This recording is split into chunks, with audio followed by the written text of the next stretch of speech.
போன வீடியோவில் ஈரசை சீர்கள் பார்த்தோம். அதே மாதிரி மூவசை சீர்கள் 8 வகைப்படும். இதை நம்ம 2 பார்ட்டாக பிரிக்கலாம். அதாவது ஈரசை சீர்கள் அப்படியே எழுதி அதோட கடைசியாக நேர் சேர்த்தோன்னா நமக்கு கிடைக்கிறது காய்ச்சீர் அப்படின்னு நம்ம சொல்லலாம்.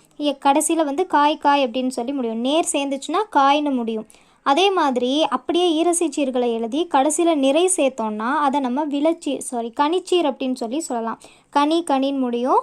ஸோ இந்த காய்ச்சீரை வெண்பா உரிச்சீர் அப்படின்னு நம்ம சொல்லலாம். கனிச்சீரை வஞ்சி உரிச்சீர்கள்னு சொல்லலாம். இப்போ முன்னாடி நம்ம பார்த்த மாதிரியே இங்கே தேமாங்காய், அதுக்கு வாய்ப்பாடு சப்போஸ் உங்களுக்கு தெரியலன்னா இதை அழகிடுதல் வாய்ப்பாடு படி நீங்கள் பிரித்து பாருங்கள். தேமாங்காய் அப்படிங்கிறத பிரித்தோன்னு சொன்னால் தேமாங்காய், அப்போ இது நேர், இதுவும் நேர், இது நேர்.